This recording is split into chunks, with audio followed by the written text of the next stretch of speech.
Welcome, everyone. We are live and it is Tuesday. Oh, it is Tuesday. Yes, it is. And what was I doing yesterday? I read somewhere somebody said the love of money is the root of all evil. And we've been saying that for so long. We've been saying that for so long. The love of money is the root of all evil. But I if you look at the principles, if you look at the principles, it's not the love of money that is the root of all evil. That's not the cause. You have to look at why one loves money. Money is this inanimate thing that we as people have been conditioned to uh, fear, acquire, exploit, take advantage of. Like, think about it. This is what we were taught to do. And so there's a cause. The cause is always mental. It's either we fear the loss of, right? You fear the loss of not having enough. You um there's fear at that. There's the want of power, but why? If you think about that, the ones who want the power, why do they want power? Why does one want power? You already have power over your own self. Hmm? We already do. I don't need power over you. What for? Oh, but then there's a fear, is there not? If I don't have power over someone, they'll have power over me, allegedly. So when you look at these things and you look at the mental cause, there's fear. So the root of all, the cause of things, is our mental attitude all day, every day. That mental attitude is what will mold and shape your life. But here we are looking at things and not the big picture. We find that we have to have money in this world, because bills don't pay themselves. So yes, one requires money, right? And it was interesting how just observing, just observing people and how we move our way through the world. And I find that a lot of us don't take the time to see what moves us. Hmm. We don't take the time to see what moves us. We just move. And we move always according to that mental attitude. But because we don't take the time to examine the mental attitude, we don't see what's moving us. We don't see what drives us. Because if we would stop and look at what drives us, I think honestly, we'd move in this world to a whole different thing we'd move to. Just and the reason I say this is because, like I said, I spend a lot of time in those Reddit streets. And I just observe what people say, which always in turn causes me to check myself. Angela, where is this coming from? Where is this coming from? And yesterday at work, I realized something. They said to me, Angela, why is it that I feel so relaxed? You're talking to me and I feel so relaxed and my body doesn't hurt as much. Why? And I said, well, because that's what you want. You want to relax. What else am I going to say? Because it's true, it's what they want. And so wherever I go, I'm the same every single time. And the practice of that, oh, the practice of that is such a great pleasure. To always know what's moving you. Because you're in control. When you pay attention to what's moving you, you stop saying things like the love of money, because then you'll realize the role that money plays in your world. It's not your controller, it's not your ruler, it's not your master. But it's funny with humanity. The thing that we, the thing, listen, the thing that we give ourselves over to will rule us. The thing you give yourself over to. So what are you giving yourself over to? What thing do you do the same way every time?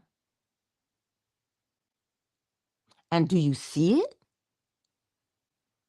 Do you see what you're doing the same way every time? Because when you catch it, you will see what the bit is in your mouth. Oh, we're talking about horses now. The bit in your mouth. See, when you put a bit in a horse's mouth, yeah? Now, I've never ridden a horse. They scare me because I'm 4'11", and maybe a Shetland pony would be better. But when you put a bit in a horse's mouth, wherever you, whatever direction you pull that bit in, and you don't need to yank it, whatever direction you nudge it in, that bit, it's, I, I think it is prickly, okay? Because that's why they'll go with you, because it hurts if they don't. So they're driven by the bit,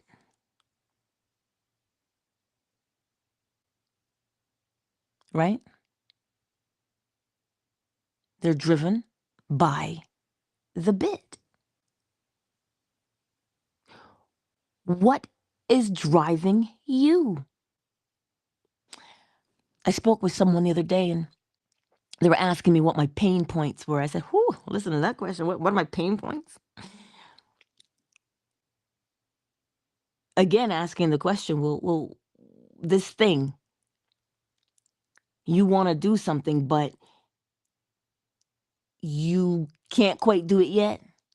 You don't know how to do it yet. It hurts you. So it causes you to move in a particular fashion. Your pain point. This is marketing 101. Think about that. We're driven by those things. So what are you driven by? Are you driven by the pain?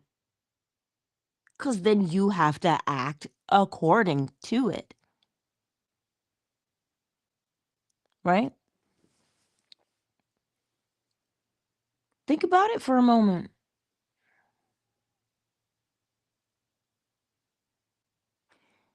We don't stop to ask ourselves what that root is. We don't. And if we do stop and ask, the moment we get the answer, we judge and beat ourselves up. The whole point of asking what's driving me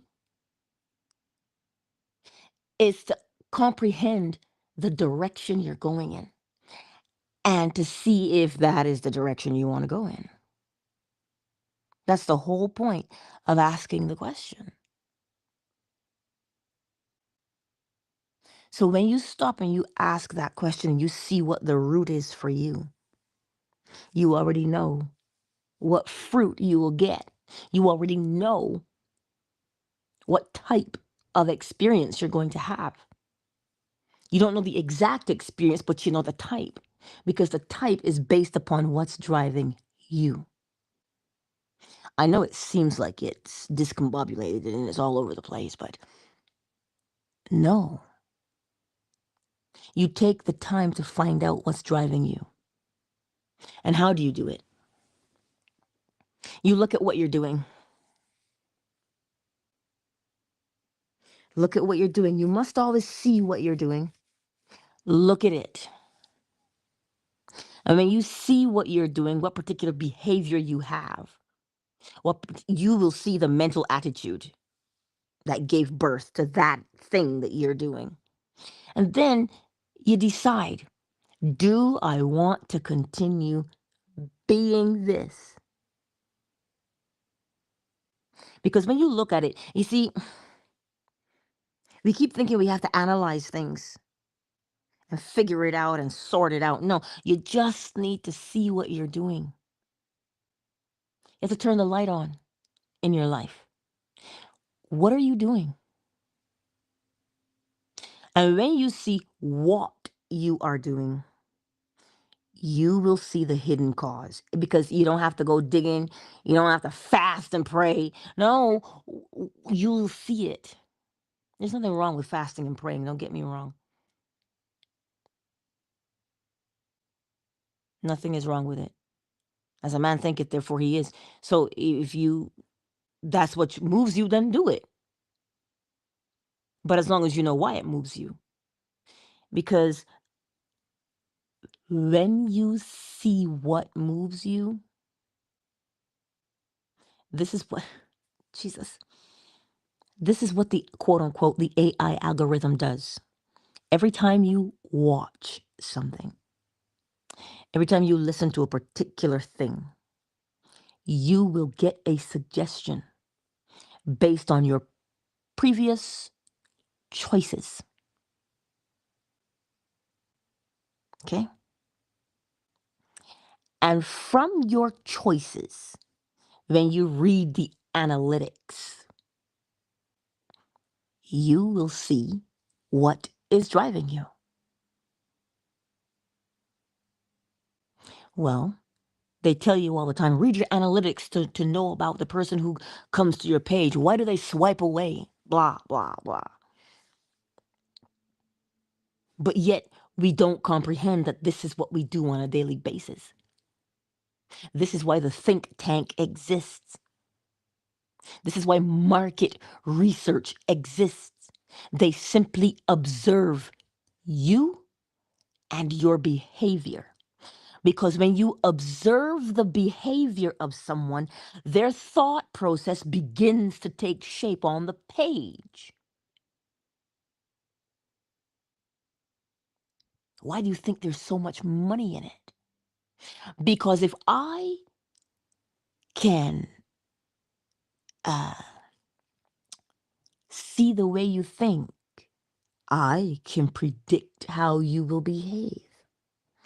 And if I can predict how you will behave, well, then I can make you do things and make you think that you're the one doing it.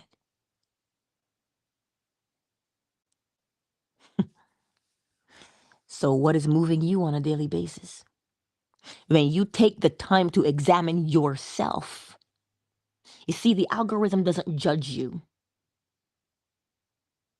The algorithm comes from the principle of correspondence. It comes from the principle of cause and effect. It comes from the principle of rhythm. You get it? It comes from the principle of mentalism.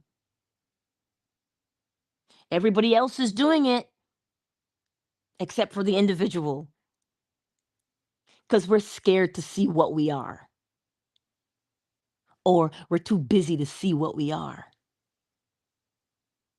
No, you're not too busy to see what you are. You better make time. Because and the reason for it is this.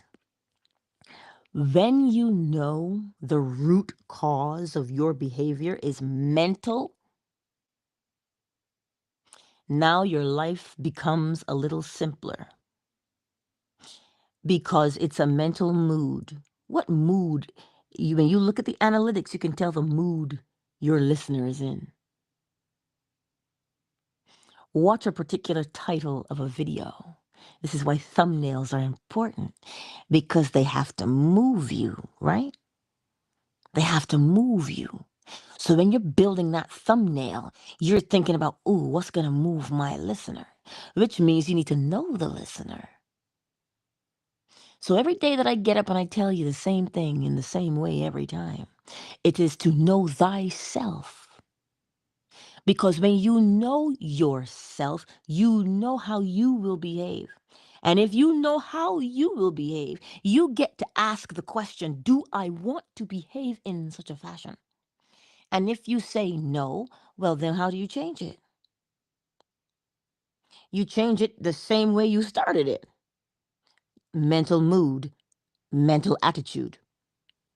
So if you have been doing a particular mental attitude 30, 60, 90 times a day to get you where you are right now, well, then the solution is the same pattern. Choose a different mental mood. We do this naturally. You have a favorite song, you have a favorite movie, you have a favorite beverage, you have a favorite food. Those are all based upon your individual tastes, your individual likes and dislikes. So you act according. You lift your mood based upon watching your favorite movie. It just really makes you feel better.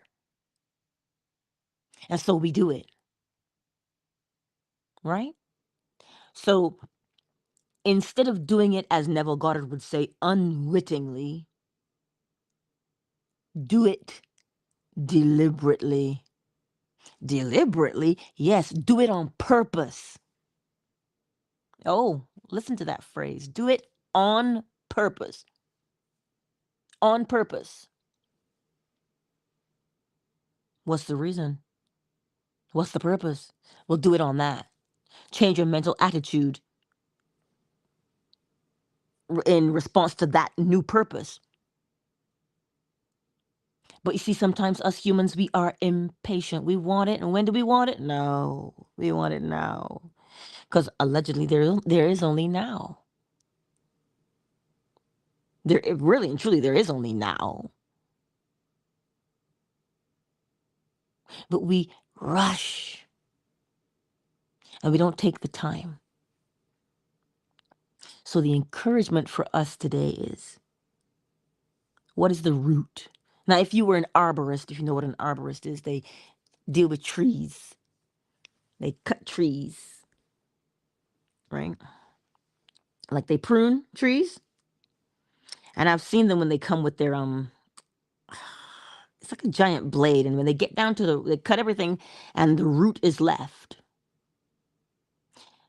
They get down there with that machine and they gnaw that root until they get it all out. And sometimes they will pour something down there, I think. Sometimes they do vinegar or whatever. Why? Because if you don't change the root, it comes back.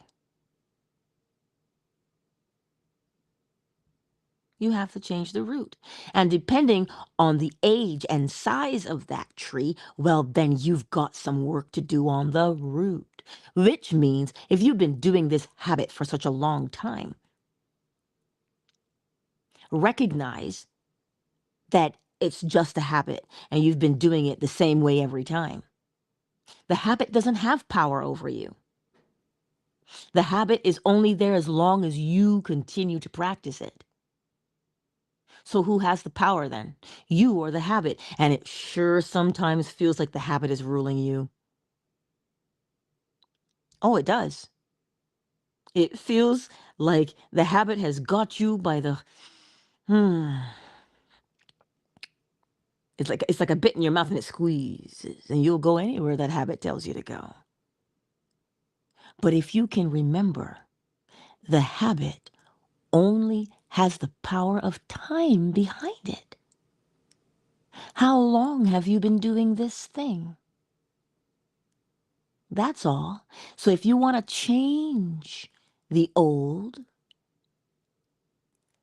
find the purpose, which will become your new cause, which is mental. It is mental. If you're excited to change your life, that mental attitude is one of great brightness mm, and power. It really is. Because you're driven by the fact of, ooh, I can change. And I know I can change. Not because I say I can change, but because I know the principle of rhythm. I do the same thing the same way every time. That pattern can only emerge in such a fashion. Well, I know I can change because this is now my new mental attitude. And as long as I entertain this mental attitude, it only has one outcome. It has to match. You see, the joy doesn't come from the thing that you do. The joy comes from the knowing. The knowing. The joy comes from the knowing. Why do you think sometimes we suffer needlessly? Mentally is where we suffer. Oh my God, I can't. I've been doing the same thing. I just can't. Yeah.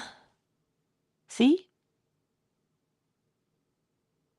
It's only because you feel like you're stuck.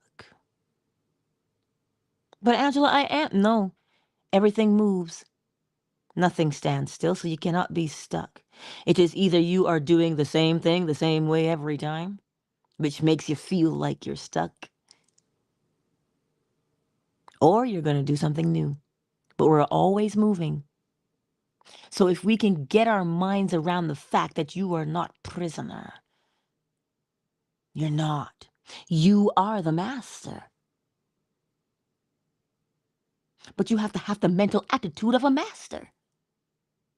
A true master is not cruel. A true master teaches naturally.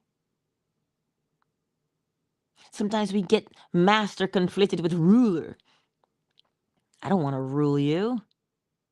I want to master my mental attitudes.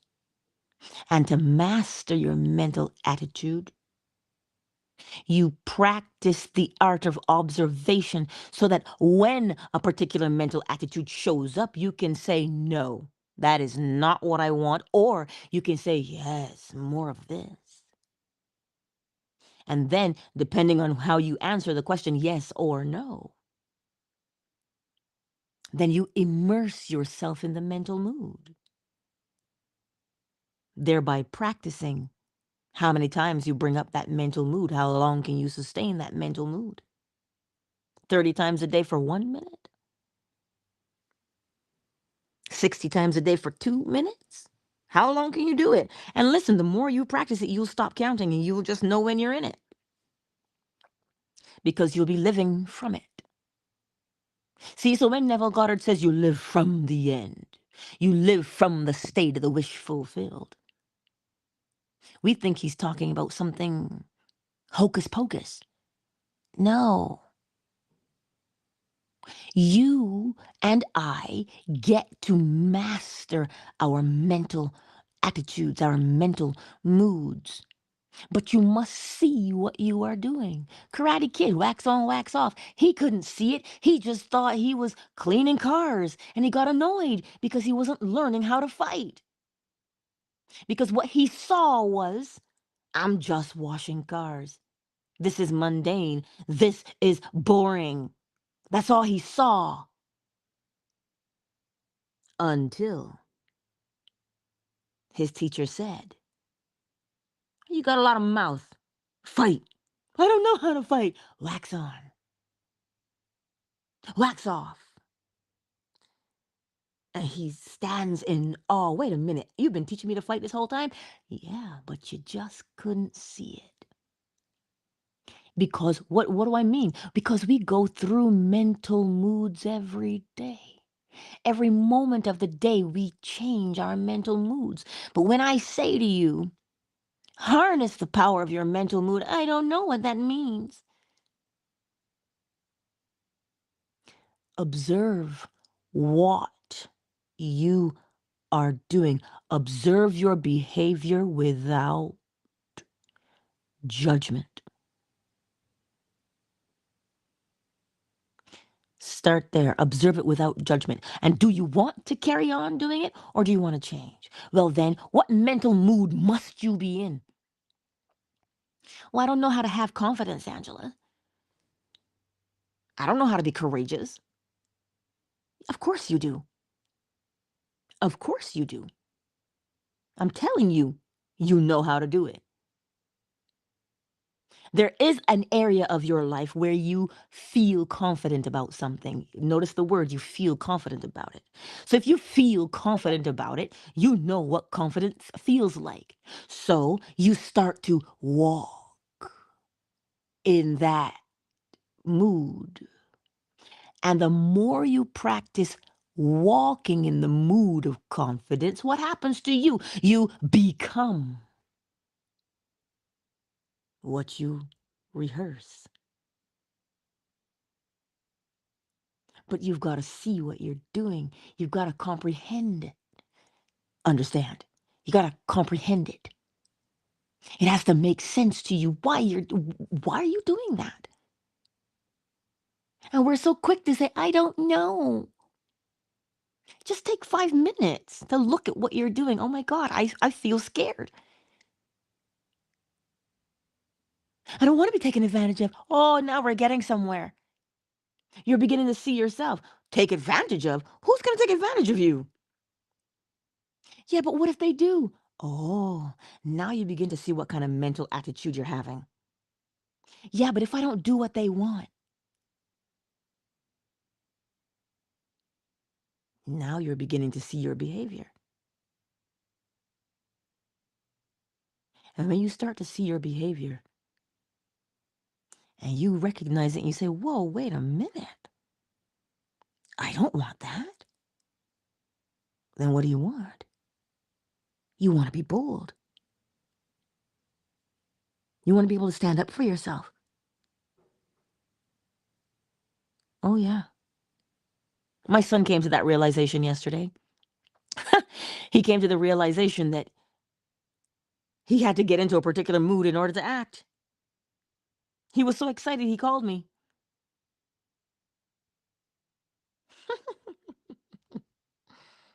He said, Ma, I got so tired of it. I just said, I'm going to do it. And I said, yeah. Something moved you enough. He goes, yeah, I got really annoyed. And I said, why? Why am I scared? I'm going to just do it. He goes, Mom, I'm glad I did. I feel so much better. I said, now you understand the cause is always mental. Mentally, you will act first, and then your body will follow.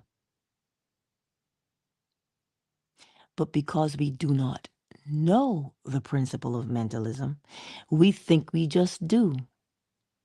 No, you are moved to do.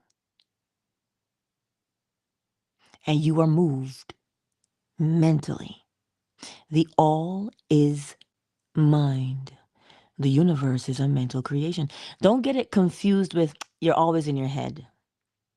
That's not the same thing. That's a rumination. You're overthinking. You've got the same mood playing over and over in your head. But to recognize the mood and to know that you've got the mood, that is mentalism. To become aware of what one is doing is the principle, is exercising the principle of mentalism. So today, my beautiful friends, you have the power to change your life.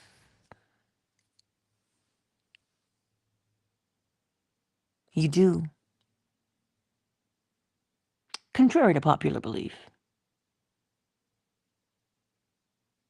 But change takes a long time, Angela. What seems to be is, to those to whom it seems to be. When you have the right mental attitude, I don't want to say it like that. Let me take that back. When you have a particular mental attitude, you'll change. It's not that it takes a long time. Look at that mental attitude. Oh God, I gotta fight again. Oh, it takes a long time. See that mental attitude? The mental attitude is, I'm gonna choose this mood. I'm gonna choose the mood that I like mentally. Because I know once I choose a mental mood, I have to act according to it. So now you start to move with more calm because you know it's not the rushing around on the outside that gets things done. So why would you rush? You go to the source, the cause, the root of all is where you go. Your mental attitude. Listen, we say that word so frequently, it means nothing to us now. Oh my God, my mental health. I got to protect my mental health. I'm like, dude, do you understand what that means? Your mental health is the root of every other health in your life. It is what it is. So, mental health, you see, now the only other thing you can say is mental illness. See the judgment? Do you see the judgment? Oh my God, you have a mental illness. If you think about that, that is such a bondage to put someone in. You have a mental illness. You notice when you're sick, you can recover, right? But when you're ill, the prognosis is not good. You're ill. That word does not imply that you can change. So perhaps a simpler way. What am I mentally aware of? What am I mentally aware of? Which will cause you to gently examine your life. Oh, but Angela, I got schizophrenia. I got this. I got that. I got this. Oh God.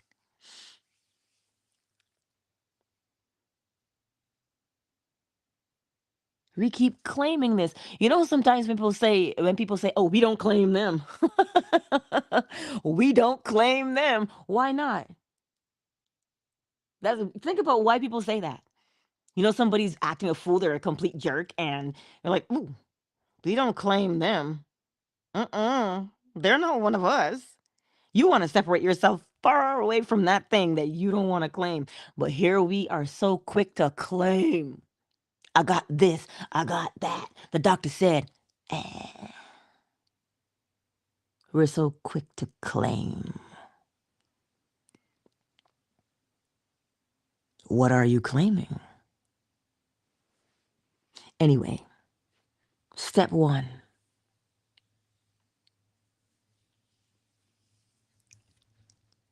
observe yourself and you'll see what you're doing.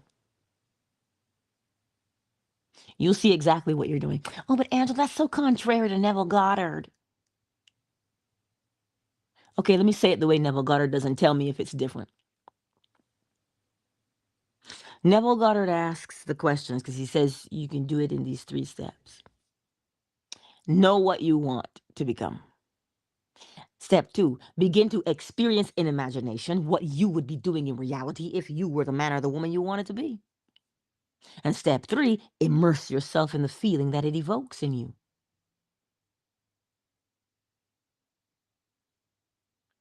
Okay, those are the 3 things he says. Let's look at them through the principles because that's what he's telling you.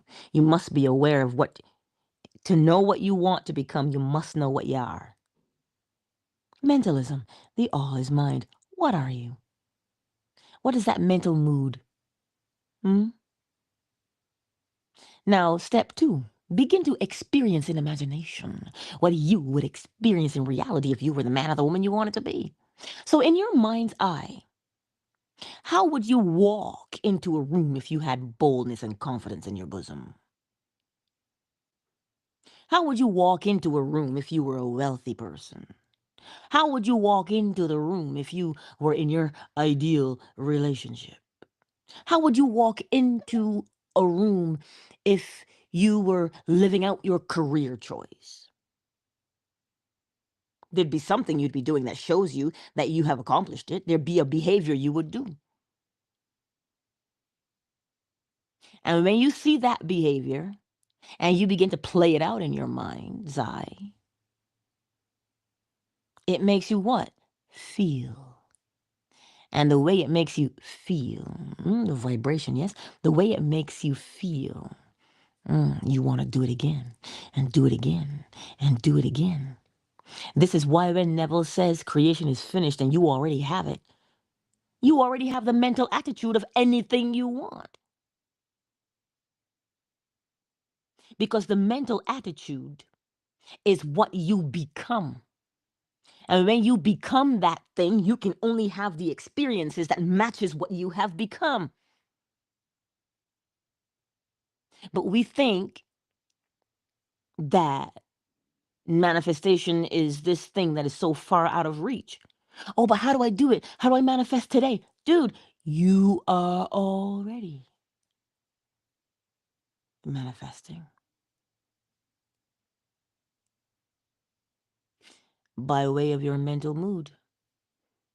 But because you do not know or understand that that is what you're doing, that's why we fumble. We say it all the time. Oh, he fumbled the bag.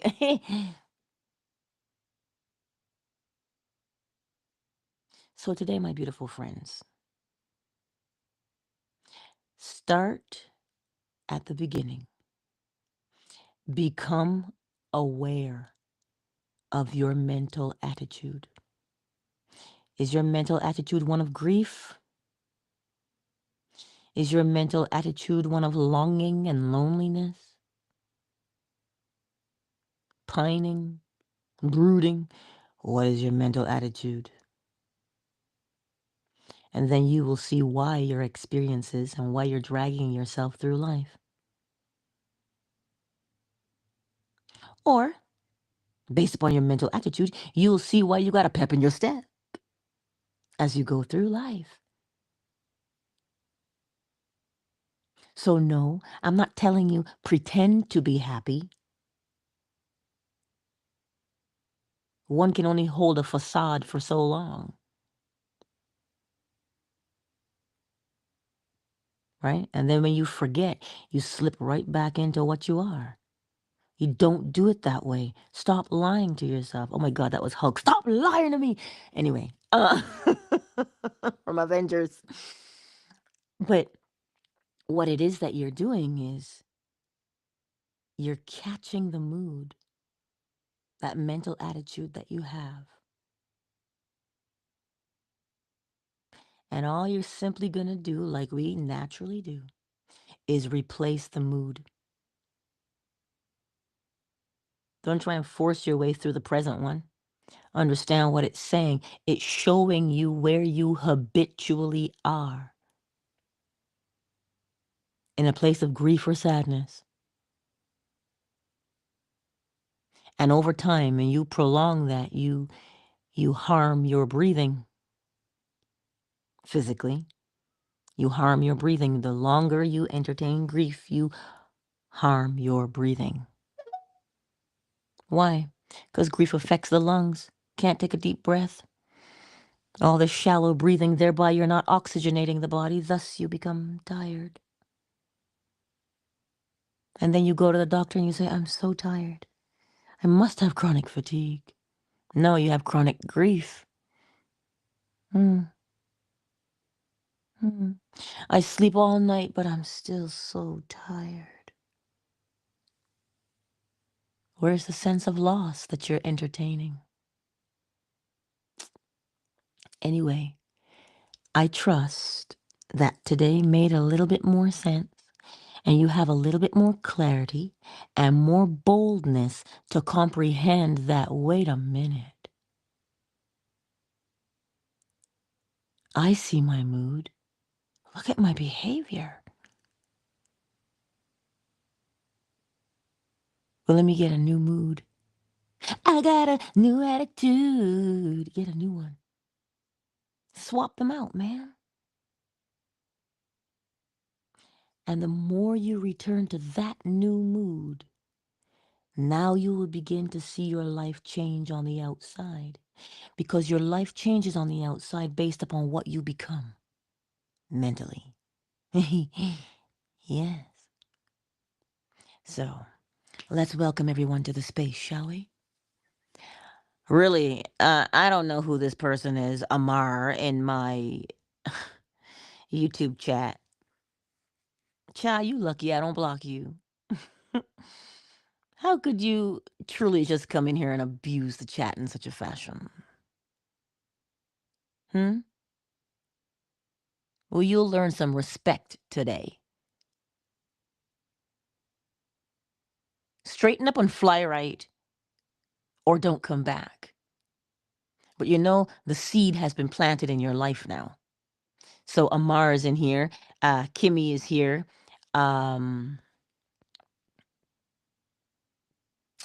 Josiah. Uh, Adam. You guys are here on YouTube. And the reason why I say that to you, Amar, is because if someone had a question, I would not have seen it. Do you know why I wouldn't see it? Because you have monopolized the chat, thereby robbing someone of their opportunity to hear something that they had a specific question to. That is why I'm saying it to you. I'm not reprimanding you because I'm trying to be cruel. I'm saying be considerate of the needs of others because you're not the only one in the chat. Right? Anyway, hey Tape, I see you here in these Twitter streets.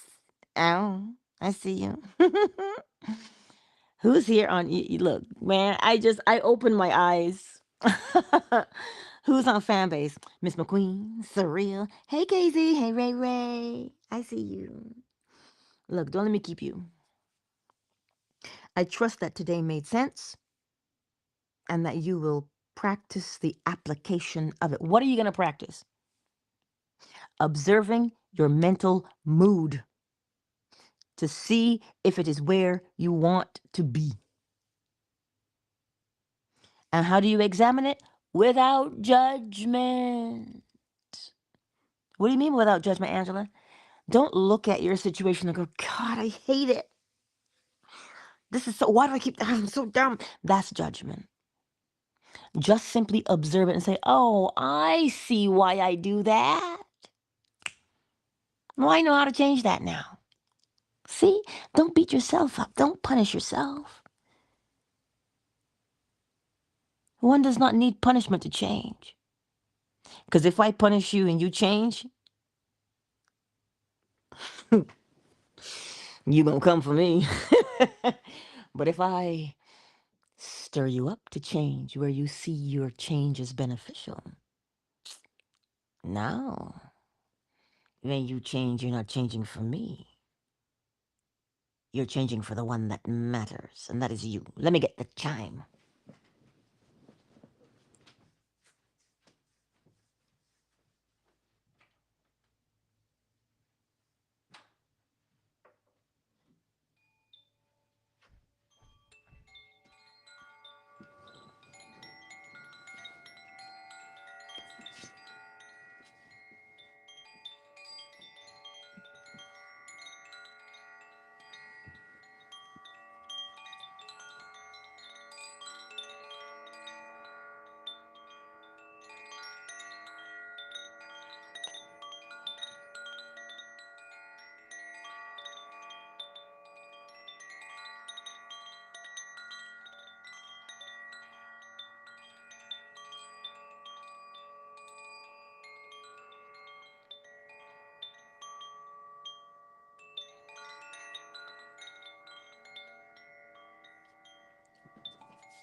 Countdown initiated. 5, 4, 3, 2, 1. Much love and beauty to you, my friends. Go forth this day and know that the root of all is you and your mental mood. You know I love you, and I will see you on the morrow, 7 a.m. Eastern Standard Time, right here on YouTube, Facebook, TikTok, Fanbase, and Twitter. Let's go. You late to the party, baby. You're going to have to catch the replay. I'm so glad to see you, though. I'm glad to see you. But anywho, I'll see you on the morrow. As always, if you want to send me a message, feel free to do so. You know how to reach me. I'm on all these platforms. You can slide into my DMs and ask questions. Okay. I love you.